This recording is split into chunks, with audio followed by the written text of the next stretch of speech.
Evaluasi pelaksanaan pilkada langsung, penilaian tantangan dan masa depan. Ini sebenarnya pilkada di Aceh secara spesifik dan yang kami rangkum berdasarkan rekam jejak pilkada dimulai di tahun 2006 sampai dengan sekarang. Sebenarnya pilkada di Indonesia itu pertama sekali dilaksanakan tahun 2005, 7 Juni 2005, Kutai Kartanegara. Cuman level provinsi Aceh menjadi salah satu yang paling pertama. Nah, kerangka yang akan kita presentasikan adalah pelaksanaan pilkada. Skup yang kita ambil skup Aceh, tapi bisa juga kita gunakan hasilnya untuk solusi ataupun alternatif terhadap pelaksanaan pilkada secara nasional. Kemudian lintasan pelaksanaan pilkada di Aceh, kita akan membahas pilkada gubernur Aceh setelah kita tahu bersama punya rentetan sejarah konflik yang panjang, selesai di MOU Helsinki pada tahun 2005, langsung menghadapi sebuah kondisi politik terbaru dari Indonesia pada saat itu yang melaksanakan langsung pilkada secara langsung. Jika dulunya gubernur atau kepala daerah dipilih oleh DPR, maka pada saat itu momennya bertepatan sekali dengan istilahnya selesainya konflik dan kembalinya GAM ke dalam pembuatan GAM, Gerakan Aceh Merdeka, ke dalam masyarakat sipil di Aceh. Jadi perpaduan dari dua hal ini membuat sebuah fenomena menjadi fenomena politik yang unik. Nah, kenapa saya bilang unik? Yang pertama, karena ketika GAM berdamai, dia menyiapkan beberapa platform politik untuk mereka bisa ikut masuk ke dalam dunia yang mengatur kebijakan pemerintahan. Oke, damai, kita juga akan mengatur politik dan pemerintahan secara bersama-sama.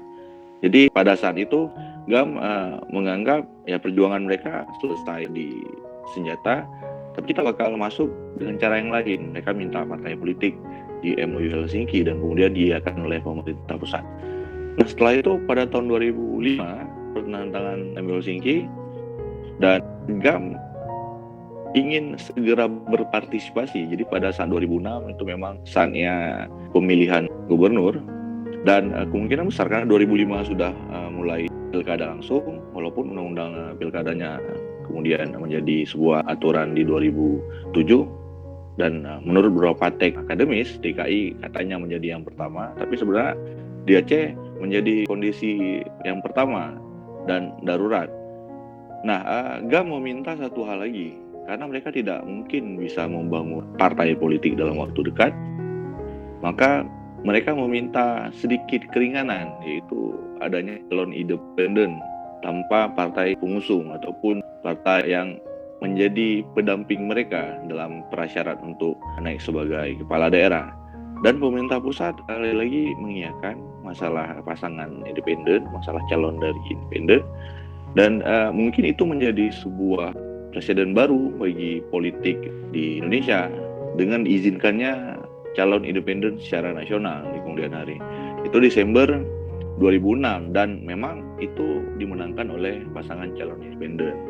Itu merupakan representatif dari GAM. Nah, kemudian kita langsung ke beberapa penjelasan yang spesifik pilkada Aceh. Sejauh ini berjalan dengan baik meskipun banyak terjadi permasalahan baik yang besar maupun yang kecil.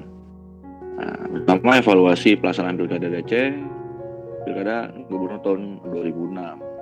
Jadi ada beberapa calon yang naik pada saat itu. Kita melihat semua hampir dari partai. Saat itu hanya di Aceh yang ada calon independen seperti yang dijelaskan tadi, sehingga menjadi presiden nasional. Dan pemenangnya adalah pasangan Irwan Yusuf dan Muhammad Nazar. Irwan Yusuf ini adalah representasi dari GAM. Kemudian Muhammad Nazar adalah tokoh muda dari Sirah pada saat itu, mahasiswa yang gencar memperjuangkan yang kita ketahui seperti referendum Aceh. Nah, kemudian dimenangkan oleh Irwandi Yusuf dan Muhammad Nazar satu periode, pelantikannya di 2007 untuk periode 2007 sampai dengan 2012. Salah agak tipu, 2007. Nah, kemudian apa yang menjadi masalah pada Pilkada Aceh di tahun 2006? Ada dua aspek yang kita ulas. Yang pertama keamanan. Satu, banyak kekhawatiran dari kedua pihak, Aceh sendiri maupun dari pihak pusat, adalah keamanan yang belum stabil. Karena tensi konflik yang tiba-tiba mereda setelah adanya tsunami dan langsung MOU Helsinki, kesepakatan damai. Jadi konflik yang berhenti tiba-tiba ini dianggap menjadi bakal berpotensi untuk menimbulkan konflik-konflik baru di pilkada. Intensinya pasti sangat panas karena ini politik. Tapi secara keseluruhan relatif stabil, hanya terjadi beberapa friksi politik di dalam internal antar kombatan. Jadi politik dalam dari internal antar kombatan untuk siapa yang harus maju duluan itu relatif stabil lah, karena terjadi hanya di antara mereka, tidak berpengaruh ke pilkadanya secara keseluruhan. Kemudian dalam pengawasan pilkada Aceh yang pertama ini berjalan damai, tertib dan teratur karena pengawasan dari banyak pihak. Jadi masih ada monitoring dari pihak luar, penanggung jawab perdamaian, kemudian pengawas pemilu internasional juga banyak, nasional, dan semua orang tertuju ke pilkada Aceh. Jadi masih relatif baik, dan mungkin ini yang paling bagus sampai sekarang. Nah, kemudian pilkada gubernur tahun 2012 itu menariknya di Aceh sudah mulai ada partai politik utama setelah disahkan yang itu 2007, kemudian 2008-2009 mereka ikut di pemilu legislatif 2009. Ada beberapa partai politik, tapi yang paling besar itu adalah Partai Aceh, ya, dan mereka menaikkan bukan calon petahana. Jadi Irwandi Yusuf ini calon petahana, pertamanya di PA, kemudian pecah, kemudian mendirikan PNA, tapi setelah tahun 2012, nah PA ini hampir menguasai 50% kursi di Parlemen Aceh. Kemudian mereka sepakat untuk menaikkan tanpa berkoalisi dengan partai manapun. Zaini Abdullah, tokoh PA, dan Mudzakkir Manaf, mantan Panglima AGAM pada saat sebelum konflik, sepakat naik bersama dan mereka menang dengan suara yang cukup lumayan besar. 2012, dan ada masalah yang terjadi di Pilkada Aceh 2012. Yang pertama keamanan. Kondisi keamanan sangat tidak kondusif, terjadi beberapa kasus penembakan dan kekerasan karena friksi internal mantan kombatan bergolak. Jadi kondisi keamanan pada saat itu agak sedikit rawan. Jadi ada beberapa penembakan, teror, dan macam-macam. Kemudian pengawasan juga tidak berjalan maksimal karena kondisi dan situasi yang rawan tadi, sehingga beberapa pemantau pemilu membatalkan agenda mereka memantau, dan juga saat itu monitoring dari internasional sebagai keberlanjutan perdamaian itu sudah selesai tugas mereka, jadi mereka tidak terlalu ikut mencampuri di Pilkada Aceh 2012. Sehingga penembakan itu menyebabkan penundaan pelaksanaan. Jadi ada beberapa kali deadline yang tertunda. Jadi dari PA pada saat itu sebagai kekuatan politik paling besar itu mengambil sikap untuk tidak ikut di pilkada dengan beberapa alasan. Salah satunya adalah bolehnya kembali calon independen, karena mereka beralasan di aturan calon independen hanya sekali di 2006 karena mereka belum punya partai. Setelah itu tidak, cuman pemerintah pusat memberikan izin bagi calon independen boleh lagi ikut dalam pilkada. Jadi PA dan kekuatan politiknya tidak mendaftar, dan sehingga membuat pelaksanaan pilkada pada saat itu agak sedikit kacau, dan ada tunda batas deadline, kemudian ditunda lagi, sehingga waktu setelah mereka mendaftarkan pasangan calon mereka baru pilkada itu dilaksanakan. Kemudian kondisi pemilihan dalam pilkada 2012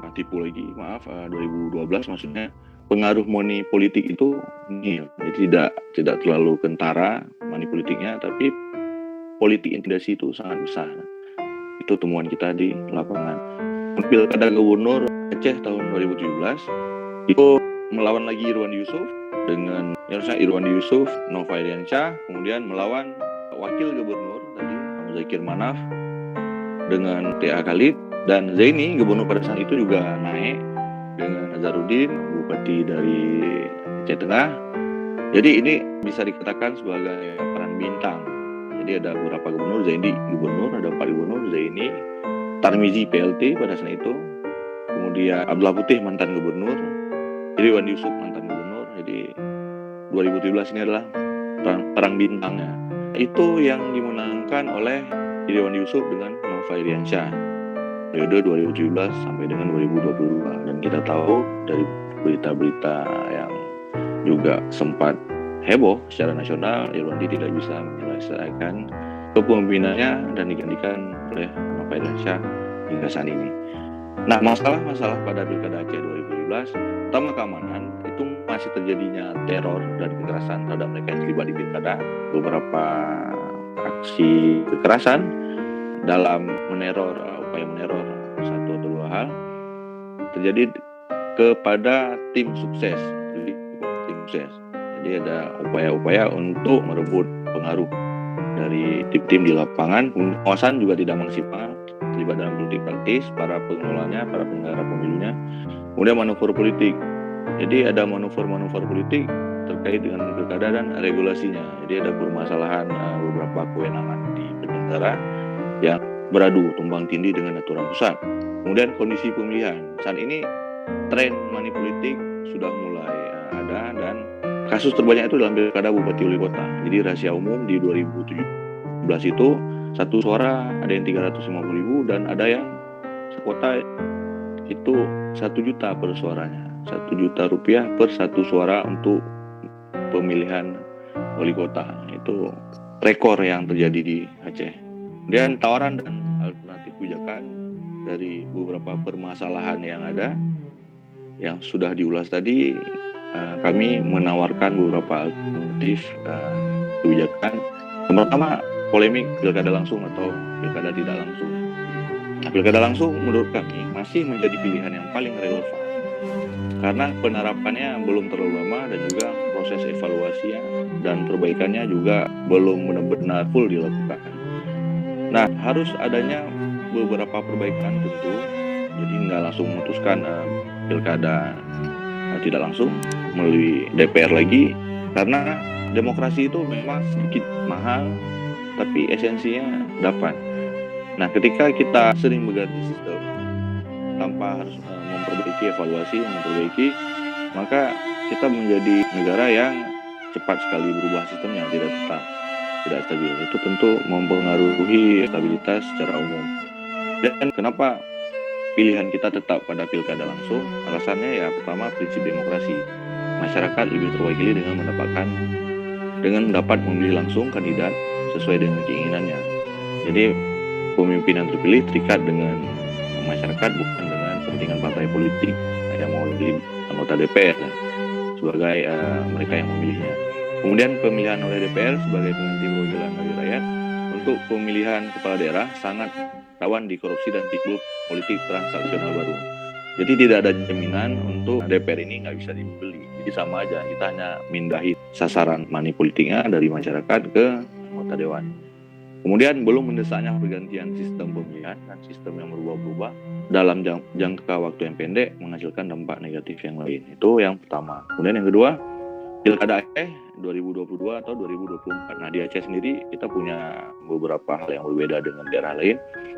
Mengikut aturan di Undang-Undang Pemerintah Aceh tahun 2006, nomor 11 tahun 2006, kita melaksanakan pemilu kalau merujuk dari undang-undang itu tetap tahun 2022, bukan 2024. Walaupun pemerintah pusat memberikan sinyal, kemungkinan besar Aceh mengadakan pilkadanya di tahun 2022, namun ya wacana untuk digeser 2024 tetap ada, karena ya undang-undang nasional, aturan nasional juga lebih tinggi dibandingkan dengan, dan mereka bisa membuat aturan baru misalnya. Menurut kami pilkada Aceh itu lebih baik digelar pada tahun 2022. Alasannya yang pertama adalah penundaan berpeluang menimbulkan konflik dan gejolak politik yang tidak diharapkan.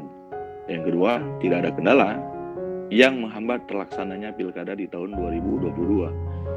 Dan yang ketiga, menghormati keistimewaan dan kekhususan Aceh dengan Undang-Undang Pemerintah Aceh Nomor 11 Tahun 2006. Yang ketiga, ada masalah yang muncul mungkin bukan hanya di Aceh tapi di seluruh Indonesia juga. Masalah ini menjadi musuh nomor satu demokrasi sebenarnya. Pertama adalah politik uang menjadi permasalahan utama di setiap kontestasi yang melibatkan pertarungan antar calon untuk merebut kursi. Itu juga akan merugikan negara kita karena yang menghasilkan istilah pakar demokrasi for sale. Nah, upaya membasmi politik uang ini memang harus dilakukan. Alasannya lebih dari separuh kepala daerah telah terjerat kasus korupsi. Sebagian besar alasan melakukan korupsi ialah karena biaya politik yang besar.